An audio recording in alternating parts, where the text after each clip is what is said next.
વિદ્યાર્થી મિત્રો, અમારી યુટ્યુબ ચેનલ ટીચિંગ મેથ્સ એલજીમાં આપનું હાર્દિક સ્વાગત છે।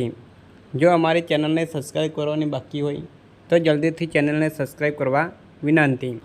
વિદ્યાર્થી મિત્રો, ધોરણ 7 સ્વ અધ્યયન પોથી ભાગ 3માં જે વિષય વિજ્ઞાન છે તે વિજ્ઞાનમાં પ્રકરણ 4 છે તે પ્રકરણ 4નું સંપૂર્ણ સોલ્યુશન કરીશું। પ્રકરણ 4 એસિડ, બેઝ અને ક્ષાર। પ્રશ્ન 1, નીચે આપેલા પ્રશ્નો માટે યોગ્ય વિકલ્પ પસંદ કરો। સાચો વિકલ્પ પસંદ કરો। સાચો વિકલ્પ છે અહીં 4 આપેલ છે, તેમાં સાચો વિકલ્પ છે એસિડિટીની દવા બનાવવામાં બેઝિક પદાર્થો વપરાય છે। બેઝિક પદાર્થનું દ્રાવણ ફિનોલ્ફથેલિન સાથે કેવો રંગ આપે છે? ગુલાબી। નીચેના પૈકી કયું દ્રાવણ એસિડિક છે? લીંબુનો રસ। કીડીના ડંખમાં કયો એસિડ હોય છે? Formic acid.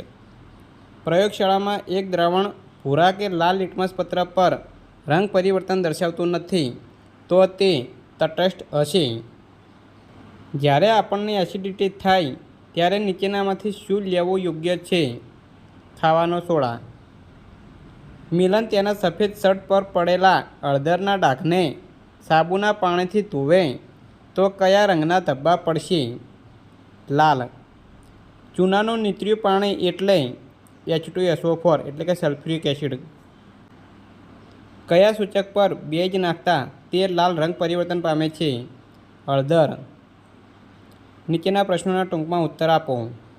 એક પદાર્થની લાલ લિટમસ પત્ર પર અસર થતી નથી તથા તેનું દ્રાવણ જાસૂદના ફૂલના સૂચક સાથે લીલો રંગ આપે છે તો આ દ્રાવણનો સ્વભાવ કેવો હશે? જવાબ, આ દ્રાવણ એસિડિક હશે। બેઝિક પદાર્થ જાસૂદના ફૂલ સાથે લીલો રંગ આપે છે। કોઈ કુદરતી પદાર્થ સૂચક છે એમ તમે કેવી રીતે નક્કી કરશો? જવાબ, જ્યારે કોઈ પદાર્થ એસિડિક અને બેઝિક પદાર્થો સાથે રંગ પરિવર્તન આપે તો તે કુદરતી પદાર્થ સૂચક છે તેમ કહી શકાય। ઉદાહરણ તરીકે જાસૂદપત્ર, હળદરપત્ર। એસિડ અને બેઝ થતી તટસ્થીકરણની પ્રક્રિયાની હંમેશા ઉષ્મા ઉત્પન્ન થાય છે તે ઉદાહરણ આપી સમજાવો। ઉકેલ: NaOH plus HCl NaCl plus H2O બને છે, એટલે કે એસિડ અને બેઝની રાસાયણિક પ્રક્રિયાથી ક્ષાર અને પાણી મળે છે, ઉષ્મા ઉત્પન્ન થતી નથી। નિષેધન પાણીના હળદરપત્ર અને જાસૂદના ફૂલના સૂચક સાથે ચકાસણી કરી તમારું અવલોકન નોંધો। નિષેધન પાણી હળદરપત્ર તથા જાસૂદપત્ર સાથે રંગ પરિવર્તન આપતું નથી કારણ કે નિષેધન પાણી તટસ્થ છે।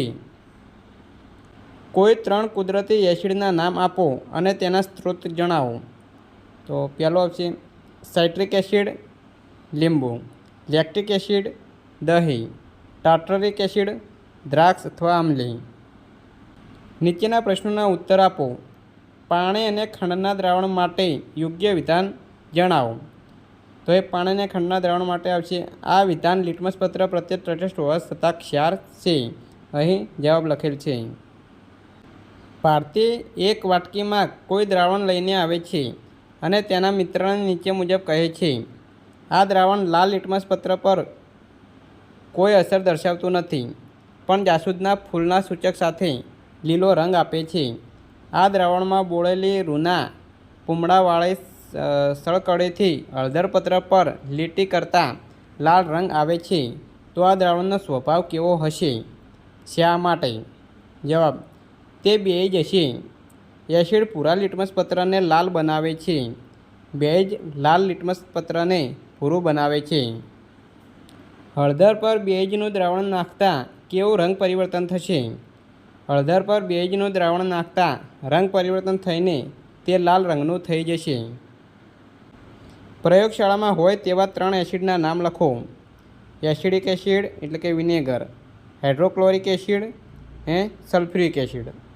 દૈનિક જીવન સાથે સંકળાયેલી તટસ્થીકરણની પ્રક્રિયાના 2 ઉદાહરણ આપો।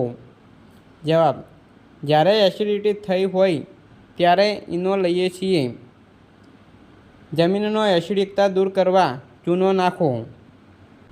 ટૂથપેસ્ટ એક કેવો સ્વભાવ ધરાવે છે? લિટમસ પત્ર દ્વારા તપાસો। ટૂથપેસ્ટ એ એસિડિક સ્વભાવ ધરાવે છે. ભૂરા લિટમસને લાલ કરે છે. તમને મધમાખીએ ડંખ માર્યો હોય તો તેનો ઘરગથ્થુ ઉપચાર કયો? પાઠના સંદર્ભમાં જણાવો. જવાબ: મધમાખીએ ડંખ માર્યો હોય તે ભાગ પર માટીનો ગારો લગાવવો જેથી બળતરા ઓછી થાય. મધમાખીના ડંખ પર સાબુ ઘસી શકાય. પહેલે એસિડિટીથી પીડાઈ રહી છે તો તેને નારંગીનું જ્યુસ પીવાની સલાહ આપી શકાય? કેમ? જવાબ: ના, નારંગીનું જ્યુસ પણ એસિડિક છે. તેને બેઝિક પ્રવાહી પીવાથી સલાહ આપીશું. વૈજ્ઞાનિક કારણ આપો. કીડી કે મધમાખીના ડંખ પર સાબુનું પાણી લગાવવું જોઈએ? જવાબ: કીડીના ડંખથી શરીરમાં ફોર્મિક એસિડ દાખલ થાય છે. તેથી તે ભાગ પર બળતરા થાય છે. તેથી એસિડને તટસ્થ કરવા માટે તેના પર બેકિંગ સોડા કે સાબુનું પાણી લગાવી શકાય. ફેક્ટરીઓમાંથી નીકળતો કચરો અને પાણી નદીમાં ઠાલવવું હિતાવહ નથી. જવાબ: ફેક્ટરીઓમાંથી નીકળતા કચરા અને પાણી ખૂબ જ ગંદુ હોય છે. તેમાં કેમિકલ યુક્ત પાણી હોવાથી તે નદીના પાણીને પણ ખરાબ કરતું હોય છે. જે પાણી નદીમાં ઠલવાય તો નદીનું પાણી પીવા માટે તેમજ અનેક ઉદ્યોગોમાં વપરાય છે. જ્યાં આ કચરો ગંદુ પાણી જતાં માનવ સ્વાસ્થ્ય માટે હાનિકારક છે.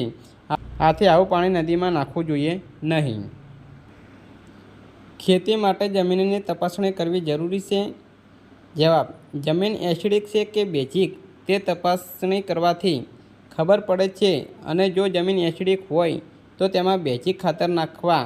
આમ જમીનમાં પૂરતા પોષક તત્વોની સમતુલતા જાળવવા તપાસણી કરેલ હોય તો જાળવી શકો અને જરૂર પ્રમાણે તત્વો જમીનમાં ઉમેરી શકો છો. તફાવત આપો. હળદરપત્ર જાસૂદના ફૂલનું સૂચક. એસિડ સાથે કંઈ અસર કરતું નથી. એસિડ સાથે મેજન્ટા રંગ આપે છે. બેઝ સાથે લાલ રંગ આપે છે. બેઝ સાથે લીલો રંગ આપે છે. કોષ્ટકમાં આપેલ પદાર્થોના દ્રાવણ બનાવી તેમની વારાફરતી ભૂરા અને લાલ લિટમસ પત્ર પર, જાસૂદના ફૂલના સૂચક પર અને હળદરપત્ર પર રંગની અસર નોંધો. તેના પરથી જે તે પદાર્થનો સ્વભાવ નક્કી કરો. અહીં ક્રમ આપેલ છે. પદાર્થનું નામ ભૂરું લિટમસ પત્ર આપેલ છે. લાલ લિટમસ પત્ર પર આપેલ છે. જાસૂદના ફૂલનું સૂચક આપેલ છે. હળદરપત્ર આપેલ છે. અને એસિડ છે, બેઝ છે કે ક્ષાર છે તે આપેલ છે. ઉદાહરણ તરીકે અહીં પ્રથમ સાસ ભૂરા લિટમસ પત્ર પર લાલ રંગ આપે છે અને જાસૂદના ફૂલના સૂચક પર મેજેન્ડા રંગ આપે છે અને બે એસિડ છે. આ રીતે અહીં ચૂનાનું પાણી આપેલ છે. ધોવાનો સાબુ આપેલ છે. નાહવાનો સાબુ આપેલ છે. દૂધ આપેલ છે. ગોળ આપેલ છે. અરીઠાનું પાણી આપેલ છે. ટૂથપેસ્ટ કે ટૂથ પાવડર આપેલ છે. ઠંડા પીણા આપેલ છે. સોડા વોટર આપેલ છે. કોફી આપેલ છે અને ચા આપેલ છે. અહીં જવાબ આપેલા છે, તમે જોઈ શકો છો. તટસ્થીકરણની પ્રક્રિયા સમજાવતા પ્રયોગનું વર્ણન કરો. હેતુ: તટસ્થીકરણની પ્રક્રિયા ચકાસવી. સાધનો: કસનળીઓ, કસનળીનું સ્ટેન્ડ, ડ્રોપર. પદાર્થો: મંદ હાઇડ્રોક્લોરિક એસિડ, મંદ સોડિયમ હાઇડ્રોક્લોરિકનું દ્રાવણ, ફિનોલ્ફથેલિન. હવે આકૃતિ આપેલ છે. પદ્ધતિ: એક કસનળી લો. ડ્રોપરની મદદથી તેમાં મંદ હાઇડ્રોક્લોરિક એસિડ કસનળીમાં ચોથા ભાગ સુધી નાખો. હવે કસનળીમાં 2-3 ટીપાં ફિનોલ્ફથેલિન ઉમેરો. હવે મંદ સોડિયમ હાઇડ્રોક્લોરિકનું દ્રાવણનું એક ટીપું ઉમેરતા જાઓ અને કસનળીને હલાવતા જાઓ. જ્યારે કસનળીમાં દ્રાવણ આછા ગુલાબી રંગનું થાય તો સોડિયમ હાઇડ્રોક્સાઇડનું દ્રાવણ ઉમેરવાનું બંધ કરો. અવલોકન: કસનળીમાં મળેલા દ્રાવણની ભૂરા અને લાલ લિટમસ પત્રો પર કંઈ અસર થતી નથી. નિર્ણય: એસિડ અને બેઝ વચ્ચે થતી રાસાયણિક પ્રક્રિયાથી એસિડ અને બેઝના ગુણધર્મો સિવાયના તટસ્થ પદાર્થો ઉત્પન્ન થાય છે. આ પ્રક્રિયા તટસ્થીકરણની પ્રક્રિયા છે. તટસ્થીકરણ પ્રક્રિયાનું શબ્દ સમીકરણ. અહીં સમીકરણ આપેલ છે. NaOH એટલે કે સોડિયમ હાઇડ્રોક્સાઇડ પ્લસ HCl એટલે કે હાઇડ્રોક્લોરિક એસિડ. તો અહીં બનશે NaCl, સોડિયમ ક્લોરાઇડ બનશે પ્લસ H2O એટલે પાણી. વિદ્યાર્થી મિત્રો, સંપૂર્ણ વિડીયો જોવા બદલ ખૂબ ખૂબ આભાર. તમારા મિત્રોને પણ શેર કરજો, જેથી તેઓ પણ સ્વ અધ્યયન પોથીનું ઘેર બેઠા સોલ્યુશન કરી શકે. Thank you. આભાર.